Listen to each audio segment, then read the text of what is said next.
Los órganos del Sistema Interamericano de Derechos Humanos, por ser órganos que se encuentran inscritos dentro de la Organización de Estados Americanos y ser esta organización internacional, tienen limitaciones en el ejercicio de sus competencias. La principal limitación que tienen estos órganos es precisamente que para poder actuar en relación con un Estado en particular y con las situaciones que se presenten en la jurisdicción de dicho Estado, tanto para la vigilancia de las situaciones de derechos humanos como para el conocimiento de casos particulares, es precisamente que el Estado se haya hecho parte tanto de la organización como parte de los instrumentos del sistema interamericano que le entregan precisamente esta competencia a los órganos con el fin de vigilar y supervisar o llevar casos individuales por presuntas violaciones a los derechos humanos. De esta forma, particularmente en esta competencia específica, que es por un lado, en la Comisión Interamericana, conocimiento de peticiones por violaciones a los derechos humanos, o ante la Corte, que es el conocimiento de casos contenciosos por presuntas violaciones a los derechos humanos, se deben evaluar 4 factores de competencia con el fin de considerar si dichos órganos son competentes para conocer de un caso en específico. El primero de dichos factores de competencia es el factor en razón de la materia, en el cual se debe verificar si efectivamente la violación que se está alegando ante el órgano correspondiente, bien sea la Comisión en un primer momento y la Corte en un segundo momento, dicho órgano internacional tiene competencia para conocer de violaciones a esa obligación en específico. Me explico. Los instrumentos internacionales contienen toda una suerte de obligaciones, así por ejemplo la Convención Americana sobre Derechos Humanos contiene estas obligaciones generales de respeto y garantía de todos los derechos que se encuentran consagrados en la Convención. Entonces tenemos por ejemplo el derecho a la vida en el artículo 4, el derecho a la integridad personal en el artículo 5, el derecho a la libertad personal en el artículo 7, y todos estos derechos deben ser respetados y garantizados por los estados. De esta manera, al revisarse cuál es la competencia material que tiene, por ejemplo, la Comisión Interamericana en materia de los derechos consagrados en la Convención Americana, podemos encontrar en el artículo 44 de dicho instrumento internacional que se habilita a toda persona u organización legalmente establecida en uno de los estados miembros de la organización a presentar peticiones individuales por violaciones de cualquiera de los derechos consagrados en la Convención ante la Comisión Interamericana de Derechos Humanos. De esta forma, la Convención Americana contiene una cláusula general de competencia a razón de la materia, tanto para la Comisión Interamericana como para la Corte, de lo desprendida esta del mismo articulado de la Convención. Ahora, otros instrumentos, como por ejemplo el Protocolo de San Salvador, que es este protocolo adicional en materia de derechos económicos, sociales y culturales, contiene una cláusula de competencia a razón de la materia limitada o restringida, no toda vez que no se otorga competencia para el conocimiento de casos o peticiones por presuntas violaciones a todos los derechos consagrados en dicho protocolo, sino solo algunos derechos consagrados en él, como son por ejemplo derechos de naturaleza sindical o asuntos relacionados con derecho a la educación.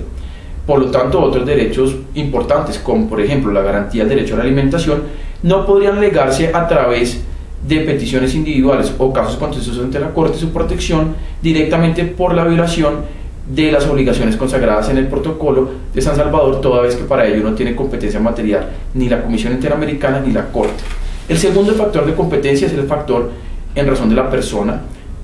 en el cual se debe analizar la capacidad que tiene quien presenta la petición por un lado ante la Comisión y quienes elevan los casos ante la Corte con el fin de considerar si tenían precisamente capacidad jurídica para presentar dichas reclamaciones ante los órganos del sistema interamericano. Tal como denotamos hace un momento, el artículo 44 de la Convención Americana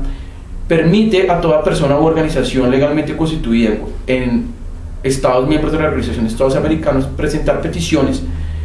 en relación con presuntas violaciones a los derechos humanos consagrados en dicho instrumento internacional. Por tanto, vemos que la capacidad para presentar peticiones es una capacidad amplia, la cual ni siquiera requiere de una representación legal, es decir, yo puedo presentar una petición para que se protejan los derechos de una tercera persona sin siquiera conocerla. Y a su vez el artículo 45 amplía aún más esas posibilidades, permitiéndole a los estados directamente también presentar peticiones ante la Comisión Interamericana por presuntas violaciones a los derechos humanos. De esta manera, quienes pueden presentar son prácticamente todas las personas que se encuentren bajo la jurisdicción de cualquier estado miembro de la organización o cualquier estado miembro de la organización por presuntas violaciones a los derechos humanos. A su vez, estas peticiones deben ser presentadas respecto de violaciones a los derechos humanos indilgables a uno de los Estados miembros de la organización y parte de la Convención Americana, así como violaciones en cabeza de, o que se hayan sido sufridas en cabeza de personas naturales, tal como señala el artículo 1.2 de la Convención Americana. El tercer factor de competencia, tanto de la Comisión como de la Corte, es el factor de competencia a razón del tiempo. Y esto es un llamado precisamente al principio de retroactividad de las obligaciones internacionales consagradas en los tratados. No es otra cosa diferente a que dichas obligaciones cobran vigencia desde el momento en que el instrumento internacional se encuentra vigente para el Estado en particular, el cual se hizo parte y ratificó el Tratado Internacional. De esta manera, solo podrá ser alegables como violaciones hechos ocurridos durante la vigencia del tratado, es decir, con posterioridad a la ratificación del tratado por parte del Estado parte, y anteriores a una eventual denuncia del tratado por parte del Estado. Solo en tanto las obligaciones estén vigentes se podrá alegar hechos violatorios de dichas obligaciones y por tanto hechos por fuera de la vigencia de las obligaciones contenidas en el tratado no podrán ser conocidos toda vez que los órganos del sistema carecen de competencia a razón del tiempo para ello. Adicionalmente, es pertinente precisar que ante la Corte Interamericana de Derechos Humanos es necesario también presentar por parte de los estados no solo el reconocimiento de compromiso con las obligaciones internacionales a través de la ratificación de los tratados, por ejemplo la Comisión Americana, sino un reconocimiento expreso, explícito e independiente de la ratificación del tratado, de la competencia de la Corte para conocer de casos contenciosos. De esta manera, en el análisis de competencia en razón del tiempo y en razón de la materia por parte de la Corte Interamericana de Derechos Humanos, se debe analizar no solo que el Estado sea parte en la convención o tratado específico que le entregue competencia a la Corte, sino que se debe también tener en cuenta este reconocimiento expreso adicional de la competencia contenciosa de la Corte, que debe ser expresado por los estados de manera individual. El último de los factores de competencia es el factor en razón del lugar, analizado de cara al artículo 1.1 de la Convención Americana, el cual señala que los estados deben garantizar y respetar todos los derechos humanos de todas las personas sujetas a su jurisdicción. De esta manera, en principio, la jurisdicción se entiende precisamente amarrada a este factor territorial, en el cual precisamente en este escenario geográfico los estados ejercen su jurisdicción y por lo tanto en principio deben garantizarse los derechos humanos a todas las personas que se encuentren en el territorio estatal. Sin embargo, también es posible considerar este término jurisdicción o personas sujetas a su jurisdicción en un sentido extraterritorial. De esta forma, en eventuales situaciones en las cuales el Estado a través de sus agentes tengan